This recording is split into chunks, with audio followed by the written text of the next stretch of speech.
Keyword research करने के बाद, ऑर्गेनाइज करने के बाद, उसमें कमर्शियल लेवल की कीवर्ड निकालने के बाद अब एक और स्टेप भी इन्वॉल्व है, जिसमें हमने इस सब जब उसको शॉर्टलिस्ट हम कर लेते हैं, उस सब के बाद हमें उनको एक अलग फाइल में निकालना होता है, ताकि हम बाद में इसको असाइन कर देते हैं हर पेज को एक सेट ऑफ कीवर्ड्स।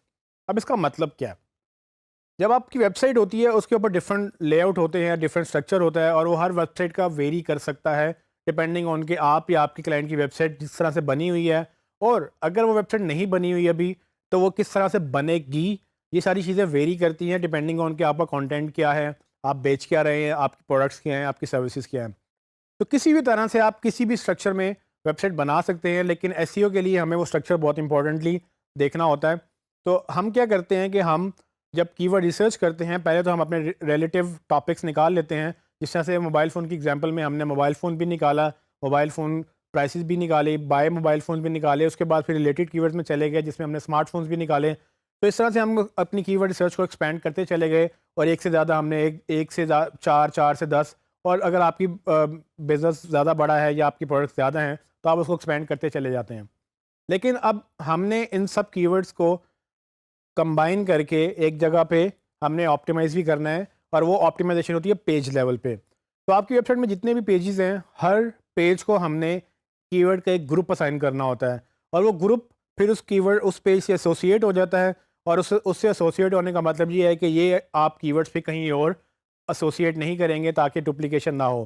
तो आपके जितने भी कीवर्ड्स हैं, उन सब कीवर्ड्स को हमने हर एक पेज के साथ अटैच करना है, और वो पेज अगेन वेरी कर सकता है। लेकिन मैं आपको अभी छोटी सी एक्सरसाइज करवाऊंगा जिसमें आपको ये समझ आ जाएगी कि ये करना कैसे है, और आपने बस इसी को फॉलो करते हुए अपनी वेबसाइट या अपने क्लाइंट की वेबसाइट उसको देखना है कि वो किस तरह से स्ट्रक्चर हुई हुई है, और उसमें क्या क्या चीज़ें रिक्वायर्ड हैं। आप उसको जब असाइन कर लेंगे, तब आप बाद में उसको एसोसिएट, मतलब एसईओ के लिए आप उसको एसोसिएट कर देंगे उसके साथ।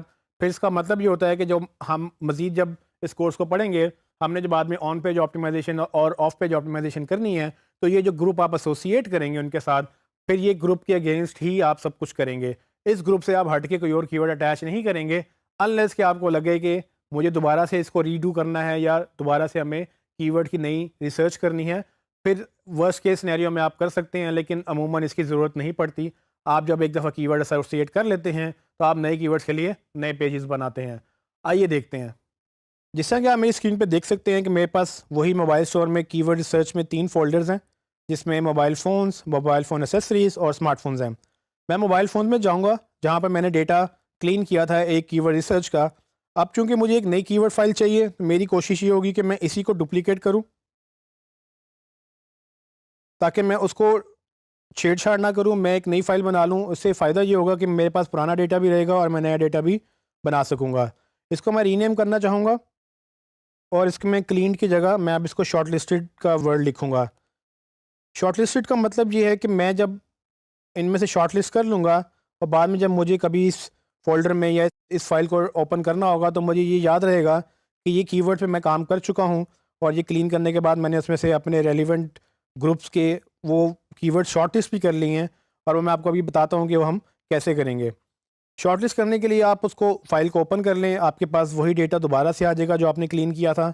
मैं इस एग्जिस्टिंग फ़ाइल का नाम, इसको मैं रॉ का वर्ड दे सकता हूँ। ये वो रॉ कीवर्ड्स हैं जो बाय डिफ़ॉल्ट मुझे ऐसे ही मिले थे। आप इसको कुछ भी कर सकते हैं, आप कोई भी नाम इसको दे सकते हैं।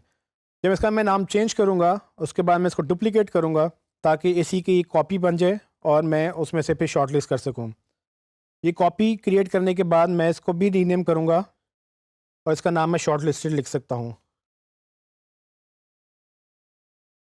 शॉर्ट लिस्टेड फ़ाइल कॉपी करने के बाद अब मुझे इसमें से क्या करना है कि मुझे इसमें से डेटा क्लीन करना है, ताकि मैं एग्जिस्टिंग सारा डेटा डिलीट कर दूं और हमारे पास एक ब्लैंक शीट रह जाए।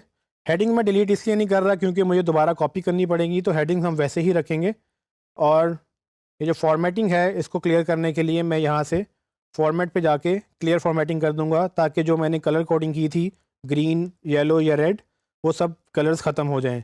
तो अब मेरे पास बिल्कुल ब्लैंक डेटा है। मैं अब क्या करूँगा, मैं रॉ पे जाऊँगा और मैं देखूँगा कि मेरे कौन से वो ग्रीन कीवर्ड्स हैं या वो शॉर्ट लिस्टेड कीवर्ड थे जो मैंने एक पेज को असाइन करने हैं। सो ये मेरा जो पेज है, ये मोबाइल फ़ोन्स का पेज है और मैं इसके अगेंस्ट मोबाइल फ़ोन्स के कीवर्ड निकालूंगा।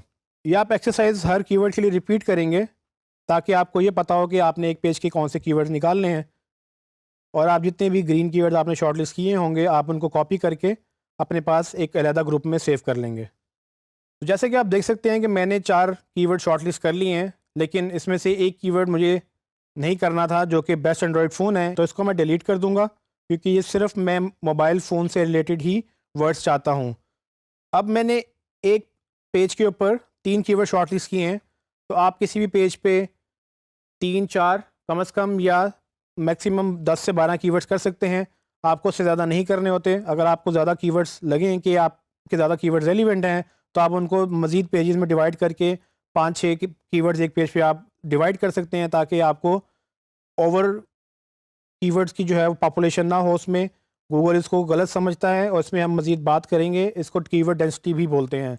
तो हमें बस कीवर्ड लिमिटेड रखने होते हैं ताकि गूगल को पता हो कि कौन से कीवर्ड पे कौन सा पेज रैंक करना है।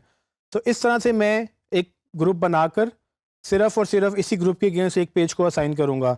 अगर मुझे कोई और पेज क्रिएट करना है, मैं उसकी कीवर्ड सर्च करके उसको क्लीन करके उसके अगेंस्ट भी मैं ग्रुप ऐसे निकाल लूँगा और फिर मुझे ये पता होगा कि ये वो ग्रुप्स हैं जो मैंने किसी और पेज पे यूज़ नहीं करने। इस लेसन में मैंने क्लीन किए हुए कीवर्ड्स को शॉर्टलिस्ट किया डिफरेंट ग्रुप में। अब तक हम जो कर रहे थे वो कीवर्ड्स को शॉर्टलिस्ट कर रहे थे सिर्फ उसकी रेलिवेंस की बुनियाद पर और उसकी कमर्शियलिटी की बुनियाद पर, लेकिन हमें जब वो कीवर्ड रिसर्च में से टारगेटेड कीवर्ड्स को सेपरेट भी करना होता है ताकि बार बार आपको या आपके क्लाइंट को या जिसको भी इस एसईओ पे काम करना है उसको वहाँ से रिसर्च से जाके वो डेटा फ़िल्टर आउट ना करना पड़े। आप अलग से पेजेस का डेटा निकाल कर उनको दे देते हैं या अपने पास रख लेते हैं। इससे आपको एग्जैक्ट अंदाज़ा हो जाता है, जब भी आपको याद रहेगा वापस आने का, कि कौन से पेज के लिए कौन से कीवर्ड्स आपने असाइन किए थे और हमेशा से आपने वही असाइन करके उन्हीं के अगेंस्ट इसको ऑप्टिमाइज़ करना है, उन्हीं के अगेंस्ट इस पे लिंक्स बिल्ड करने हैं और उन्हीं को इसी पे असाइन रखना है।